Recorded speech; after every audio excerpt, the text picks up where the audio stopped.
നമസ്കാരം.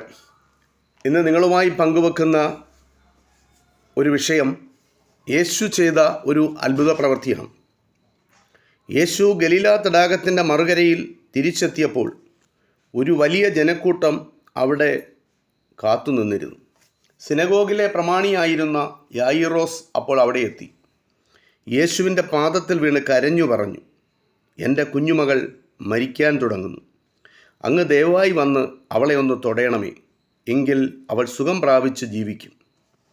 യേശു യായിറോസിനോടൊപ്പം പോയി. അവിടെയും ഒരു ആൾക്കൂട്ടമുണ്ടായിരുന്നു.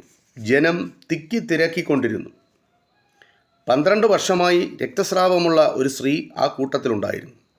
പല വൈദ്യന്മാരുടെയും അടുക്കൽ ചികിത്സിച്ച് കയ്യിലെ പണമെല്ലാം തീർന്നു. എന്നിട്ടും സുഖപ്പെടുന്നതിനു പകരം അവളുടെ സ്ഥിതി വഷളായതേയുള്ളൂ. യേശുവിനെപ്പറ്റി കേട്ടറിഞ്ഞ് ജനക്കൂട്ടത്തിനിടയിലൂടെ അവൾ അവൻ്റെ പിന്നിലെത്തി. അവൻ്റെ വസ്ത്രത്തിലെങ്കിലും ഒന്ന് തൊടാൻ കഴിഞ്ഞിരുന്നെങ്കിൽ എനിക്ക് സുഖമാകുമായിരുന്നു എന്ന് അവൾ സ്വയം പറഞ്ഞു. അങ്ങനെ അവൾ യേശുവിൻ്റെ വസ്ത്രത്തിൻ്റെ അഗ്രത്തിൽ തൊടുകയും രക്തസ്രാവം തൽക്ഷണം മാറുകയും ചെയ്തു.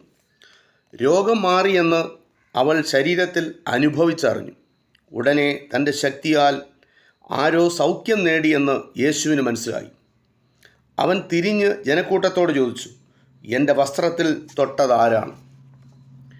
ജനങ്ങൾ നിനക്ക് ചുറ്റും തിക്കി തിരക്കുകയല്ലേ, എന്നിട്ടും എന്നെ തൊട്ടതാര് എന്ന് ചോദിക്കുന്നത് എന്ത് എന്ന് ശിഷ്യന്മാർ യേശുവിനോട് ചോദിച്ചു. എന്നാൽ ആരാണത് ചെയ്തതെന്നറിയാൻ യേശു ചുറ്റും നോക്കി.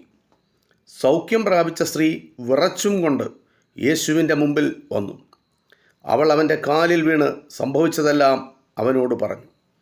യേശു അവളെ ആശ്വസിപ്പിച്ചു. മകളെ, നീ എന്നിൽ വിശ്വസിച്ചതുകൊണ്ടാണ് സുഖം പ്രാപിച്ചത്. സമാധാനത്തോടെ പോകും. രോഗം മാറി സുഖമായിരിക്കട്ടെ. യേശു ഇങ്ങനെ പറഞ്ഞുകൊണ്ടിരിക്കുമ്പോൾ തന്നെ യായിറോസിൻ്റെ വീട്ടിൽ നിന്ന് ചിലർ വന്ന് അയാളോട് പറഞ്ഞു, നിൻ്റെ മകൾ മരിച്ചുപോയി. യജമാനനെ എന്തിനി ബുദ്ധിമുട്ടിപ്പിക്കണം? യേശു അവർ പറഞ്ഞത് ഗൗനിക്കാതെ യായിറോസിനോട് പറഞ്ഞു, വിഷമിക്കേണ്ട, ദൈവത്തിൽ വിശ്വസിക്കുക മാത്രം ചെയ്യുക. തന്നോടുകൂടെ പോരുവാൻ യേശു ശിഷ്യന്മാരായ പത്രോസിനോടും യാക്കോബിനോടും യോഹന്നാനോടും ആവശ്യപ്പെട്ടു. അവർ യായിറോസിൻ്റെ വീട്ടിലെത്തിയപ്പോൾ ജനം ഉച്ചത്തിൽ കരയുകയായിരുന്നു. യേശു അകത്ത് കിടന്ന് അവരോട് ചോദിച്ചു, എന്തിനീ കരച്ചിലും ബഹളവുമെല്ലാം? കുട്ടി മരിച്ചിട്ടില്ലല്ലോ, ഉറങ്ങുന്നുവല്ലേ ഉള്ളൂ. അവർ അവനെ പരിഹസിച്ചു. പക്ഷേ യേശു അവരെയെല്ലാം പുറത്താക്കി. കുട്ടിയുടെ മാതാപിതാക്കളെയും തൻ്റെ 3 ശിഷ്യന്മാരെയും കൂട്ടി കുട്ടിയെ കിടത്തിയിരുന്ന സ്ഥലത്ത് പ്രവേശിച്ചു. യേശു അവളുടെ കൈക്ക് പിടിച്ചു പറഞ്ഞു, ബാലികേ, എഴുന്നേൽക്കാം. ആ പെൺകുട്ടി ഉടനെ എഴുന്നേറ്റ് നടക്കുവാൻ തുടങ്ങി.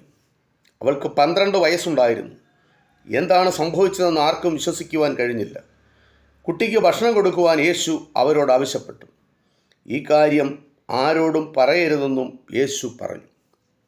തുടർന്ന് യേശു തൻ്റെ 12 ശിഷ്യന്മാരെയും അരികെ വിളിച്ച് അവരോട് പറഞ്ഞു, നിങ്ങൾ ഈ രണ്ടു പേരായി പുറപ്പെടുവിൻ. ഭൂതങ്ങളുടെ മേൽ ഞാൻ നിങ്ങൾക്ക് അധികാരം തരുന്നു.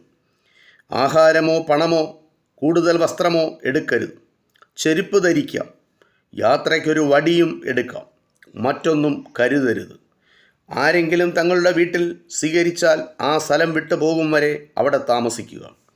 ഏതെങ്കിലും സ്ഥലക്കാർ നിങ്ങളുടെ വാക്കുകൾ കേൾക്കുവാൻ തയ്യാറായില്ലെങ്കിൽ കാലിലെ പൊടി അവിടെ തട്ടിക്കളഞ്ഞിട്ട് സ്ഥലം വിട്ടുപോകുവിൻ.